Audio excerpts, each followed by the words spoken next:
working-level negotiations continue in Cairo for a Gaza ceasefire after some progress was reported over the weekend. One US official says these talks will go on for at least the next few days. All sides, including Hamas, are represented, and they're focusing on specific details. But inside Gaza, no let-up to the fighting. The Palestinian Civil Defense says at least 16 people killed in Israeli strikes Monday night, including in Gaza City and in central Gaza's Al-Maghazi refugee camp. A baby and 2 children among the victims. A senior UN official says aid deliveries were paused Monday because of security concerns after Israel ordered new evacuations in Deir al-Balah in central Gaza. CNN's Al-Bashir has been following these developments, has more now reporting in from Cairo.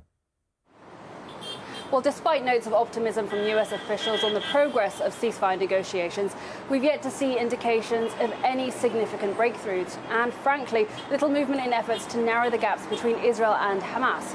Following talks here in Cairo over the weekend, working-level discussions are expected to continue, focused on the finer details of a proposed agreement. However, there are still believed to be significant sticking points. Hamas has once again stressed that any agreement must include guarantees for an eventual transition from an initial 6-week pause in fighting during the first phase of the proposed deal to a permanent ceasefire in the second phase.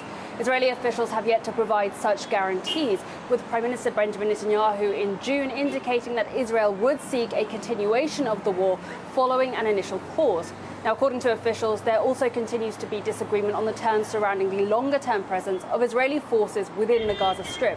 While Israel has proposed to station a reduced number of troops along the Philadelphia corridor, a buffer zone between Egypt and southern Gaza, Hamas has reiterated that it wants to see a full withdrawal of Israeli forces from Gaza.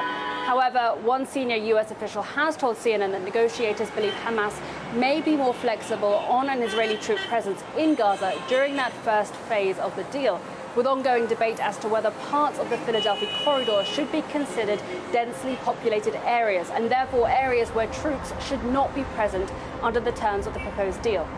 Now, officials say mediators expect that Hamas leader Yahya Sinwar will receive a copy of the latest proposal in the coming days, though the timing of any expected response remains unclear. For now, discussions continue to try to hammer out those finer details of the proposal and to bring Hamas and Israel to some sort of agreement, but there is no indication that that agreement is in any way imminent. Nada Bashir, CNN in Cairo.